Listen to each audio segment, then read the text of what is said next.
Good morning students. Class 8th की science की book में ये हमारे चैप्टर 15 कंप्लीट हो गए थे।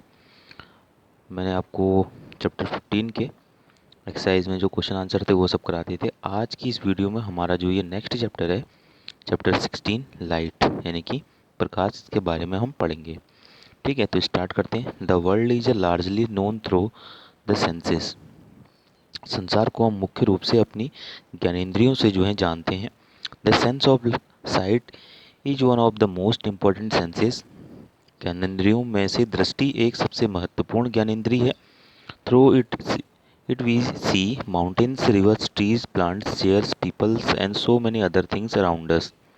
इसकी सहायता से हम पर्वतों, नदियों, पेड़ पौधों, कुर्सियों, मनुष्यों तथा अपने चारों ओर की अन्य वस्तुओं को देखते हैं। We also see clouds, rainbows and birds flying in the sky. हम आकाश में बादल, इंद्रधनुष तथा उड़ते हुए पक्षियों को भी जो है देखते हैं। At night we see the moon and the star. और रात को हम चंद्रमा और तारों को देखते हैं। You are able to see the words and sentences printed on this page. How is seeing made possible. आँखों के द्वारा ही या दृष्टि द्वारा ही आप इस पन्ने पर छपे शब्दों तथा वाक्यों को देख पाते हैं। क्या आप जानते हैं कि ये सब देखना कैसे संभव हो पाता है। वट मेक्स थिंग्स विजिबल, यानी कि वस्तुओं को दृश्य कौन बनाता है। तो have you ever thought how we see various objects. You may say that eyes see the object. तो आपने कभी सोचा है कि हम विभिन्न वस्तुओं को कैसे देख पाते हैं। आप कह सकते हैं कि हम वस्तुओं को नेत्रों से देखते हैं। But can you see an object in the dark. लेकिन क्या आप अंधेरे में किसी वस्तु को देख पाते हैं। It means that eyes alone can not see any object. इसका अर्थ है कि केवल नेत्रों द्वारा हम किसी वस्तु को नहीं देख सकते। It is only when light from one object enters our eyes that we see the object. किसी वस्तु को हम तभी देख पाते हैं जब जब उस वस्तु से आने वाला प्रकाश हमारी नेत्रों में प्रवेश करे। The light may have been emitted by the object और may have been reflected by it. या जो है उस वस्तु से या जो प्रकाश है वो परावर्तित होकर जो हमारी आंखों पर पड़े। You learn in class 7th that polished और a shiny surface can act as a mirror. आपने कक्षा 7 में पढ़ा है कि कोई पॉलिश की हुई या चमकदार पृष्ठ दर्पण की भांति जो है कार्य करता है। A mirror changes the direction of light that falls on it. दर्पण अपने ऊपर पड़ने वाले प्रकाश की दिशा को जो है परिवर्तित कर सकता है। Can you tell in which direction the light falling on a surface will be reflected. Let us find out. क्या आप बता सकते हैं कि किसी पृष्ठ पर पड़ने वाला प्रकाश किस दिशा में जो है परावर्तित होगा। आइए ज्ञात करें। तो अब है इसमें लॉ ऑफ रिफ्लेक्शन है, यानी परावर्तन का नियम। ठीक, जो बहुत इंपॉर्टेंट है। ठीक है, इसको अपने ध्यान से देखना है। तो इसको हम एक्टिविटी 16.1 है, इसके थ्रू हम जानेंगे। इसमें क्या करना है हमने। Fix a white sheet of paper on A drawing board और अ टेबल। किसी मेज पर जो है सफ़ेद कागज़ की सीट लगानी है। Take a comb and close all its openings except one in the middle. यानी कि एक कंघी लेनी है और एक कंघा लेना है और इसके बीच के एक दांत को छोड़कर सभी खुले स्थानों को बंद कर दीजिए। ठीक है, जैसे कि ये एक कॉम्ब ली है, तो कॉम्ब के एक बीच के स्थान को छोड़ दिया है, एक छेद को, और बाकी के स्थानों को जो है बंद कर दिया है पेपर लगा करके इस कॉम्ब के। ठीक, you can use A strip of black pepper for this purpose. यानी कि इस कार्य के लिए आप काले कागज़ की एक पट्टी का प्रयोग करते हैं। काले कागज़ की पट्टी से उसके सब छेदों को बंद कर दें और सिर्फ एक बीच की जो है छेद को रहने दीजिए उस कंघी की। Hold the comb perpendicular to the sheet of paper. कंघे को कागज़ की सीट के लंबवत पकड़िए। जैसे ये जो कागज़ की सीट है, कागज़ की सीट रखी है टेबल के ऊपर ऐसे रखी हुई है और उसके सामने जो है ऐसे लंबवत जो है वो कंघी है उसको रखा हुआ है। ठीक है, जिसमें एक ही छेद रखना है हमने, बाकी बंद कर देने। Throw light from a torch throw the opening of the comb from one side. तो अब क्या करना है कि एक टॉर्च की सहायता से कंघे के खुले स्थान पर एक ओर से प्रकाश डालिए। ठीक है, जैसा कि यहाँ से जो है टॉर्च रिफ्लेक्ट करी जा रही है इसमें। ठीक है, टॉर्च कहाँ डाली जा रही है, जो छेद छोड़ा है हमने कंघी के बीच बीच में या कोने पे स्टार्टिंग पे, वहाँ पे जो है लाइट वो फोकस की जा रही है टॉर्च से इसमें। ठीक है, with slight adjustment of torch and the comb you will see a ray of light along the paper on the other side of the comb। Torch तथा कंघे के थोड़े से समायोजन के पश्चात आप कंघे के दूसरी ओर कागज की सीट के अनुदिश प्रकाश की एक जो है किरण देखेंगे। Keep the comb and the torch steady. कंघे तथा टॉर्च को इस स्थिति में स्थिर रखिए, मतलब जो स्थिर रखना है। Place a strip of plane mirror in the path of the light ray. प्रकाश किरण के गमन पथ के सामने समतल दर्पण की एक पट्टी रखिए। चित्र 16.1 आप क्या देखते हैं। तो हमने क्या करना है उसके बाद, जब हमने स्थिर कर लेना है कॉम्ब को, ठीक है, उससे हमसे सामने से जो है इसके एक छेद से, जो एक छेद हमने बनाया रखा हुआ था छोड़ा हुआ था, उसमें से टॉर्च की लाइट फोकस करनी है। तो जब ये समायोजित हो जाएगा ये, तो वहाँ से एक जो छोटा सा जो छेद है उसके वहाँ से एक किरण रेखा जाएगी। तो हमने क्या करना है, इसके सामने जहाँ पे किरण रेखा टकरा रही है उसके गमन पथ है, गमन करने वाला पथ है, तो उसके सामने एक प्लेन मिरर रखना है, यानी समतल दर्पण रखना है। तो दर्पण पर जब भी किरण रेखा टकराती है तो टकराने के पश्चात जो है वापस हो जाती है। इस तरह से देखिए, यहाँ को दिख रहा है आपको वापस होती हुई है, तो दर्पण से टकराकर इस तरह से वापस हो रही है। इस वापस होने को कहा जाता है परावर्तित होना। ठीक है, तो ये होता है किसी प्रकाश का परावर्तन। तो परावर्तन के पश्चात भी जो है हम वस्तुओं को देख सकते हैं। और उसके बाद क्या करना है, draw lines showing the position of the plane mirror. और उसके बाद चार्ट पेपर पे जो है अपने मित्रों की सहायता से कागज पर समतल दर्पण की स्थिति, the incident ray and the reflected रे on the paper with the help of your friends. यानी कि आपतित किरण, जहाँ से मतलब टॉर्च का प्रकाश हमने डाला हुआ था। ठीक है, तो टॉर्च का प्रकाश जैसे यहाँ से हमने डाला था, तो हमने क्या करना है, एक चार्ट पेपर पे, जहाँ वो जो चार्ट पेपर हमने बिछाया हुआ था उस पर जो है अपने मित्र की सहायता से जो उस कागज़ पर समतल दर्पण की स्थिति तथा आपतित व परावर्तित किरणों को दर्शाने वाली रेखाएं जो हैं वो खींचनी है। ठीक है, उस चार्ट पेपर, जो चार्ट पेपर हमने बिछाया हुआ था, remove the mirror and the comb, और उस कंघी और दर्पण को हटा लीजिए। Draw a line making an angle of 90 degree to the line representing mirror at the point where is the incident ray strikes the mirror. यानी कि दर्पण को निरूपित करने वाली रेखा के जिस बिंदु पर आपतित किरण दर्पण से टकराती है उस पर जो है दर्पण से 90 का कोण बनाते हुए रेखा खींचिए। ये रेखा,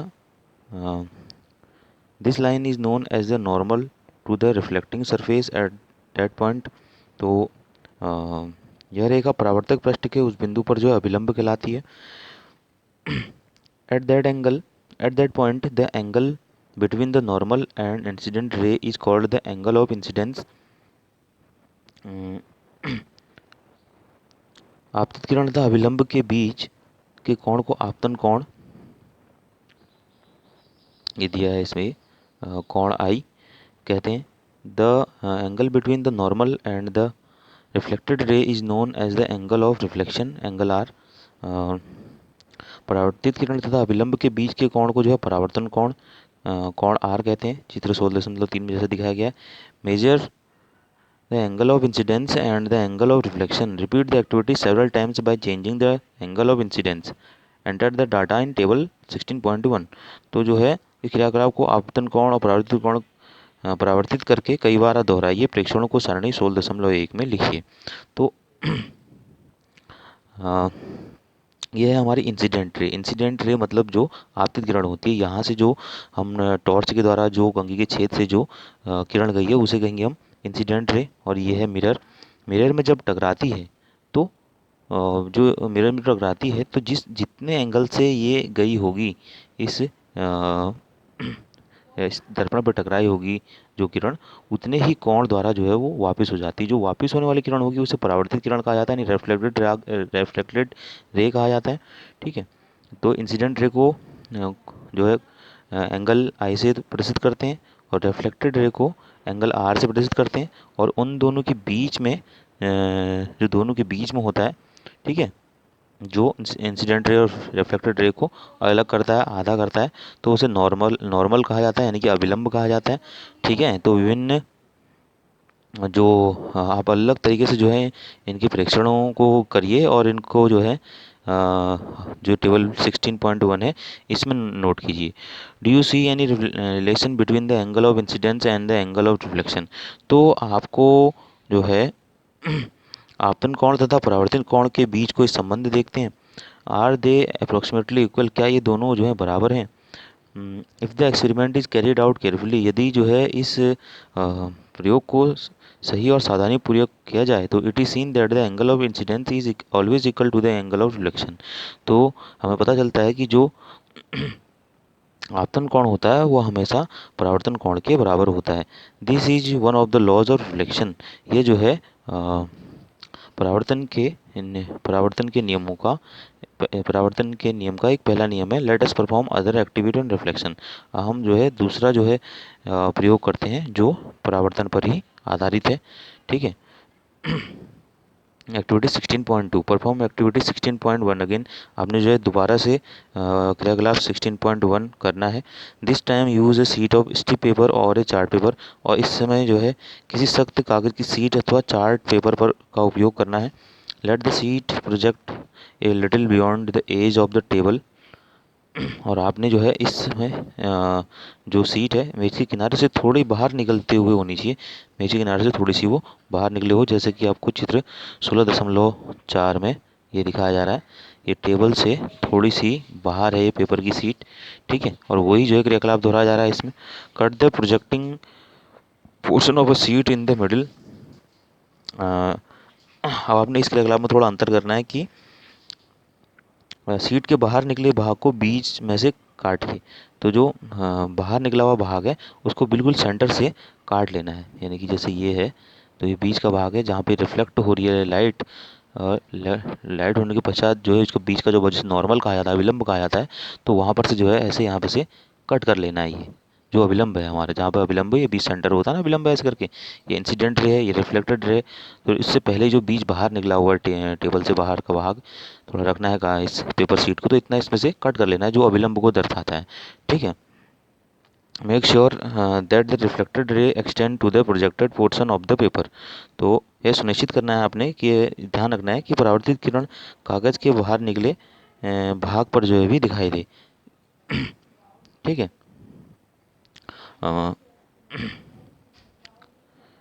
bend that part of the projected portion on which the reflected ray falls, और कागज़ के बाहर निकले उस भाग को मोड़िए जहाँ पर परावर्तित किरण दिखाई दे रही है। क्या आप अब भी परावर्तित किरण देख पाते हैं? कागज़ को पुनः प्रारंभिक अवस्था में लेके आए, bring the paper back to the original position. Can you see the reflected ray again? तो आपको क्या जो है परावर्तित किरण अब भी दिखाई देती है? वट डू यू इन्फर कि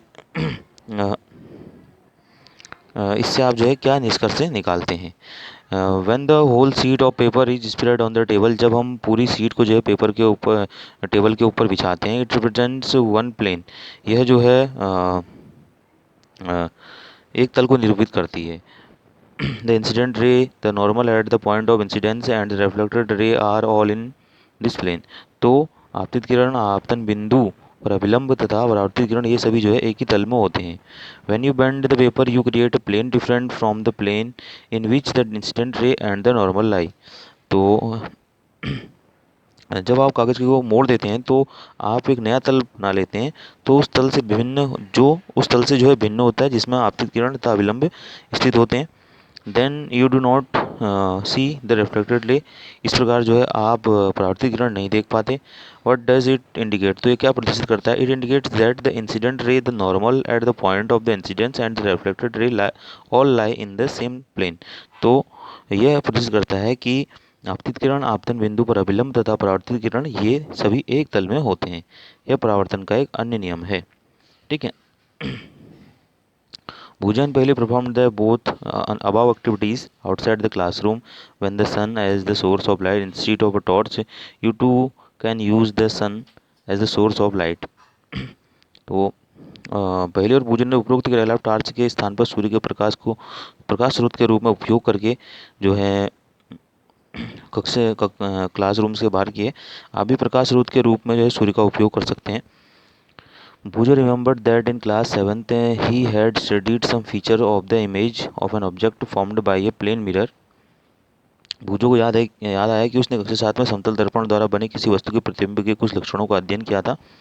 पहली asked him to recall those features, तो पहली ने जो है उससे उन लक्षणों का जो है स्मरण करने के लिए कहा और पूछा, वॉज द इमेज इरेक्ट और अपसाइड डाउन, क्या प्रतिबिंब सीधा था या उल्टा? Was it of the same size as the object, क्या प्रतिबिंब का साइज वस्तु के साइज के बराबर था? Did the image appear at the same distance behind the mirror as the object was in front of it, क्या प्रतिबिंब दर्पण के पीछे उतनी ही दूरी पर दिखाई दिया जितनी दूरी पर वस्तु दर्पण के सामने रखी थी? Could it be obtained on A screen, क्या प्रतिबिंब को पर्दे पर प्राप्त किया जा सकता था? Let us understand a little more about the formation of image by a plane mirror in following way. तो आइए निम्नलिखित क्रियाकलाप द्वारा समतल दर्पण द्वारा बने प्रतिबिंब के बारे में कुछ और अधिक जानने का प्रयास करेंगे। ठीक है, तो इसके बाद ये एक्टिविटी हमारी 16.3 है। इसके माध्यम से जो है हम किसी प्रतिबिंब के आकार और उसके उल्टे या सीधा होना या जो है वो कितनी दूरी पर स्थित है या उसको पर्दे पे प्राप्त किया जा सकता है नहीं जा सकता है, इसको हम जो है इस एक्टिविटी के थ्रू समझेंगे। तो इसको हम अपने नेक्स्ट वीडियो में जो है वो करेंगे। ठीक है, यहाँ से नेक्स्ट वीडियो में पढ़ेंगे।